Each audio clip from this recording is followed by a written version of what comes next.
What happens when your best friend becomes your worst nightmare? This case will leave you questioning everything. In 2006, Tiffany Hall rushed into a hospital carrying a lifeless newborn, claiming a tragic premature birth. But when doctors wanted to examine her, she refused, raising suspicions. At the same time, the community was gripped by fear as a pregnant woman named Jamela Tunstall and her 3 young children went missing. As investigators dug deeper, they uncovered disturbing truths that no one could have imagined. By the end of this video, you'll be left wondering, what truly drives someone to commit such unthinkable acts? For starters, Tiffany wasn't exactly a newcomer in Jamela Tunstall's life. They had known each other since they were little, calling each other sisters even though they weren't related by blood. Additionally, both girls grew up in the same neighborhood in East St. Louis, Illinois, and had a lot in common. Most people who knew them described them as quiet and a bit introverted, often hanging out together and finding comfort in each other's company amidst the ups and downs of their challenging lives. And boy, did they have challenging lives. Jamela faced a really tough childhood, moving from one foster home to another while trying her best to stay in school. It wasn't easy for her at all, but through the difficulties, she found a sense of belonging with Tiffany. They became close friends, and Tiffany understood Jamela in a way that others didn't. Meanwhile, Tiffany had her own battles to fight. By the time she turned 14, she was already making headlines for all the wrong reasons. She had gotten into trouble with the law and earned the label of a juvenile delinquent for kicking her mother. Her home life was just as chaotic, filled with strict curfews and rules she constantly broke. It seemed like she was always butting heads with her family. In fact, Tiffany's mother, Beverly Cruz, once told the St. Louis Post-Dispatch that Tiffany was quite the handful. She even recounted a wild story about how Tiffany had set their kitchen on fire when she was a teenager. Yet despite everything, both Tiffany and Jamela stuck together, creating a friendship that felt unbreakable. And just like how they found solace in each other, they also shared the experience of becoming mothers. At 16, Jamela welcomed her first child, a son named Demond, in 1999, and then had 2 more kids, Ivan in 2003 and Janella in 2004. Although she struggled at times, like when she lost custody of her kids for disciplining her eldest son with a belt, she fought hard to reclaim her family. After taking parenting classes, she got her children back, determined to turn her life around. She even bought a car with her tax refund and enrolled in community college, aspiring to become a photographer one day. On the other hand, Tiffany's journey was equally tumultuous when it comes to parenting. Just like Jamela, she became a mother at just 16, welcoming her first child into the world, followed by a second baby shortly after. But her life took a dark turn in 1999 when she lost custody of her daughters. Authorities discovered alarming evidence of severe abuse against her 2-month-old baby, painting a heartbreaking picture of neglect. Witnesses recalled seeing the infant in Tiffany's arms, limp like a rag doll, which raised immediate concerns. The injuries sustained that day would leave lasting consequences, and by the time the little girl turned 7, she still relied on diapers and struggled to communicate, often speaking in sounds that were difficult to understand. But in 2002, both of Tiffany's daughters were returned to her care. This happened after the state attorney decided not to pursue charges of abuse against her.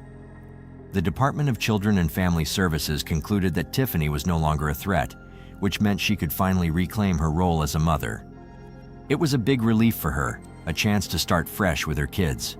However, life had other plans for Tiffany. That same year, she found herself in legal trouble once again. At just 23, she was charged with possession of a stolen credit card. Meanwhile, Jamela was living a completely different life at this point. While Tiffany's world was filled with drama and chaos, Jamela had found a quieter routine that worked for her and her family. She often kept to herself, focusing on protecting her children from the tough realities of their housing project. Life wasn't easy, but Jamela was determined to create a safe space for her kids. She was a cautious mom, rarely letting her children play outside unsupervised. Whenever they did venture out, you could find Jamela sitting on a milk crate just by her door, her watchful eyes following their every move. Her kids found joy in a little green tractor, a simple toy that they shared with the neighborhood kids. It was a small but significant source of happiness in their tough surroundings. Additionally, Jamela would walk her children to the school bus stop every morning, ensuring they started their day safely. By 2006, Jamela was 7 months pregnant, eagerly awaiting the arrival of a baby girl. She dreamed of a brighter future for herself and her growing family, filled with hope and possibilities. While Jamela was focused on her family's well-being and looking forward to new beginnings, Tiffany was still grappling with her own struggles. Life seemed to throw challenge after challenge at her, but despite everything, their friendship remained strong. In fact, Tiffany often took the time to babysit Jamela's kids, even though she had her own parenting troubles to manage. It all seemed okay for them. But everything changed on the evening of September 16, 2006. Tiffany made a startling call to the police, claiming she had just given birth to a stillborn child at Frank Holton Park. When she arrived at the hospital, the situation took a bizarre turn. Tiffany refused to let doctors examine her, raising immediate concerns about her story. Investigators began to question her, and as they pressed for details, her accounts became increasingly confusing. She alternated between saying she had been sexually assaulted and insisting that wasn't the case at all. No one knew Tiffany was pregnant, except for her Navy boyfriend. An autopsy was performed on the baby girl, but it revealed no signs of trauma and failed to determine a clear cause of death. After that unsettling night, Tiffany left the hospital, and the lifeless infant was taken to the morgue. What's even more bizarre is that Tiffany went ahead and organized a funeral for the baby she named Tiffany Horn. Just days after her dramatic claims, on September 21st, she held the service, but the event was anything but ordinary. The funeral director couldn't help but notice Tiffany's strange behavior. Just minutes before the ceremony was set to begin, she unexpectedly asked if they could move the funeral to another day, so that more family members could attend. This raised eyebrows, especially since only 2 family members showed up, which seemed odd given the circumstances. To make things weirder, Tiffany showed up 2 hours late. That's not something you expect at a funeral, where people usually arrive on time to pay their respects. Among the few who did come was her boyfriend, Keith Horn. He had come back from the Navy just for this service because he believed the baby being buried was his daughter. Meanwhile, everyone was starting to get really worried about Jamela. No one seemed to know where she was, and her friends and family were feeling more anxious by the minute. They tried calling her, sending messages, and reaching out on social media, but nothing came through. It was like she had just vanished into thin air. By the way, I post true crime and new cases here every day, so if that sounds like your kind of thing, please consider subscribing. It helps a lot. It wasn't until after the funeral, when Tiffany had a conversation with Keith, that would change everything. Tiffany casually mentioned that she had cut the baby out of her best friend, Jamela. Those words hit Keith like a ton of bricks. His mind raced as he tried to process what she was saying. How could she claim something so horrific? Was it even possible? At that point, Keith felt a rush of panic. He knew he couldn't just sit around doing nothing. He had to protect Jamela and figure out the truth behind Tiffany's shocking confession. Without wasting any time, he grabbed his phone and dialed the police. The police wasted no time in finding Jamela's body, which had been missing for 6 long days. When they discovered her in high weeds near Tiffany's home, it sent shockwaves through the community. To make the situation even more chilling, they found a pair of scissors lying near her remains. This led to Tiffany's arrest that same night.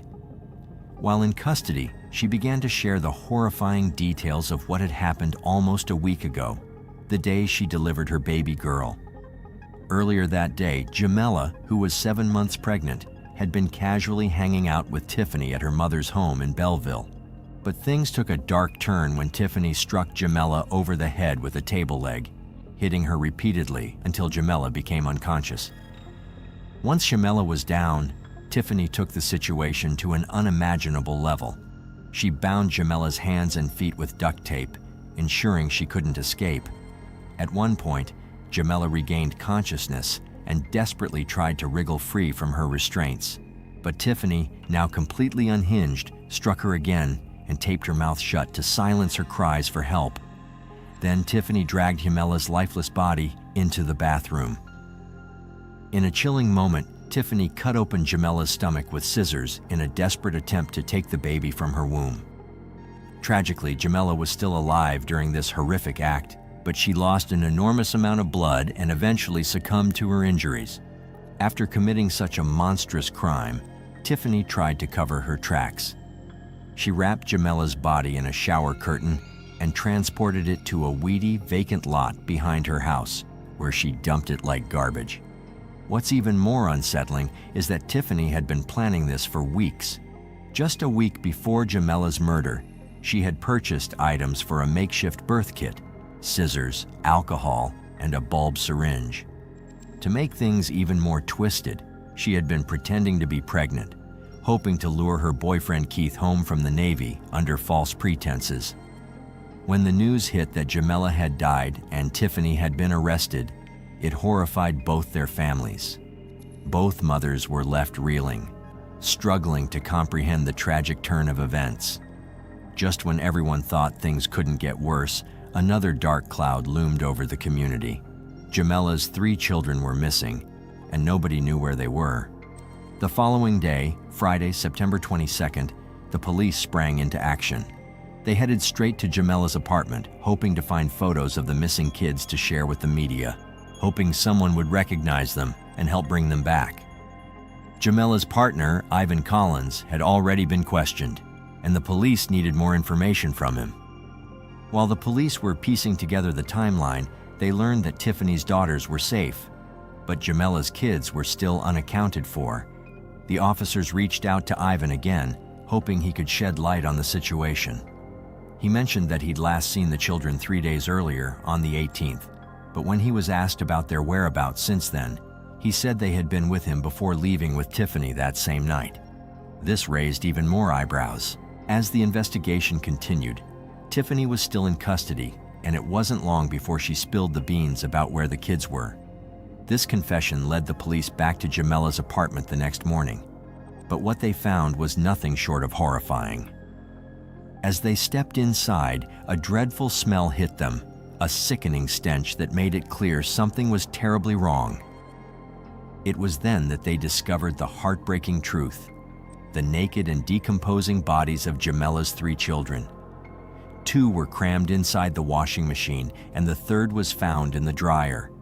They had been left there for 5 long days, and the police had unknowingly walked right past that horrifying scene just the day before. It was a chilling realization that no one could have prepared for, deepening the tragedy of the whole situation. Tiffany's confession to the children's murders. Now let's take a closer look at Tiffany's side of the story. On September 18th, just 3 days before the funeral, and shortly after she had committed the unthinkable act against Jamela and her unborn baby, Tiffany had more plans in store. Tiffany spun a big lie to Ivan, claiming that Jamela wanted her kids and her car. This sneaky story let Tiffany pick up 7-year-old Demond, 2-year-old Ivan, and 10-month-old Janella. Once she had them, Tiffany casually told the kids it was time for a bath. But instead of a fun splash, one by one, she drowned them in the same bathtub where she had killed their mother. Some reports even say that she drugged the kids with cough syrup before putting them in the tub, making it even easier for her to carry out her horrific plan. After the terrible act, Tiffany stuffed their tiny bodies into the washer and dryer of Jamela's apartment in the John DeShields housing complex. By this point, she had not only taken her best friend's life and that of Jamela's unborn baby, but also confessed to the murders of her 3 children. All the kids were naked, except for a pair of underpants on one of the children. Surprisingly, Tiffany never gave any reason for why she killed Jamella's kids, leaving everyone puzzled. Why would someone take the life of their best friend? What could drive a woman to harm 3 innocent kids? Did Tiffany really have a miscarriage, or was she ever even pregnant? Did she struggle with mental health issues? The questions seemed never-ending. Jamella's funeral took place on September 29, 2006, and it was a massive gathering with over 700 people showing up to pay their respects. Friends and family shared stories about Jamella's bright, childlike smile, the way her face lit up when she talked about her kids, and how she often got bored easily. People remembered her children's unique personalities too, bringing warmth to an otherwise tragic day. The community really came together, raising more than $30,000 in just 3 days to help cover the funeral costs for Jamella and her children. Initially, Tiffany was only charged with the murder of Jamella and her unborn daughter, but as the investigation unfolded, 3 more murder charges were added for the children. At first, Tiffany pleaded not guilty, leading to a psychiatric evaluation. She started with a public defender, but when the state announced it would pursue the death penalty, she was given a new lawyer experienced in such serious cases. James Gomrich, one of Tiffany Hall's lawyers, mentioned that while Tiffany was deemed mentally fit to stand trial, she also had some serious mental health issues going on and scored in the mid-70s on the IQ scale. But what sets Tiffany apart from other women who have committed similar crimes is that she already had kids of her own. Her daughters were just 7 and 8 years old at the time of the murders. On June 10, 2008, Tiffany was sentenced to life in prison without the possibility of parole for the horrific crime of murdering 5 people, including Jamella and her children. However, in September 2008, Tiffany tried to backtrack on her guilty plea, claiming her lawyer didn't do a good job defending her. Fortunately, the court shot down her request. In 2012, she filed another petition asking for a new lawyer, arguing that her trial attorneys weren't up to par. That one didn't get anywhere either, but Tiffany didn't give up. She felt strongly that her lawyers didn't properly investigate her mental health or whether she was fit to stand trial. In her petition, Tiffany claimed that Gomrich didn't even get the paperwork for her psychiatric evaluation until 2 days after she had already entered her guilty plea. The report from a second psychiatrist, who was supposed to figure out if she was sane at the time of the crime, was stamped as received on June 11, 2008, while Tiffany had made her plea on June 9th. A different report from an earlier evaluation said she was fit to stand trial, but didn't assess her sanity when the crime happened. That second report revealed that Tiffany had a long history of mental health issues that started in her childhood and included multiple hospitalizations. To back up her appeal, records from evaluations done after her plea showed diagnoses of several serious conditions: psychotic disorder, post-traumatic stress disorder, schizophrenia, mood disorder, bipolar disorder, and mild mental retardation. Because of all this, the court decided to reverse Tiffany's denial of post-conviction relief, which meant she could keep fighting her case. Tiffany's petition went through several revisions, with new attorneys working on it throughout 2015 and 16. They were granted a bunch of extensions to get it right. She even asked for a new attorney again, but that request was denied too. Eventually, the court dismissed her petition because it didn't meet the necessary requirements. But Tiffany wasn't done yet. She appealed this decision, claiming her lawyer didn't do enough to amend the petition properly. In 2020, Tiffany finally got a break and won her appeal, giving her another shot at filing a petition for relief. It looks like Tiffany's case might be stuck in the appeals process for quite a while, but at least Jamella's family can find some comfort in knowing she's behind bars. Now, at 42 years old, Tiffany is being held at Logan Correctional Center in Lincoln, Illinois. One source noted that Jamella's stillborn baby girl was exhumed and reburied alongside Jamella and her 3 other children in Millstadt, Illinois. With all that said, Tiffany's case stands as one of the most disturbing crimes ever committed by a woman. It's a chilling reminder that no matter how well we think we know someone, we can never truly understand what they're capable of. Now we ask you again, is life in prison enough for what she did? Let us know in the comments below. If you like the way we create these videos and you want to help bring more cases like this to light, hit that like button and subscribe for more deep dives. Thank you once again for watching,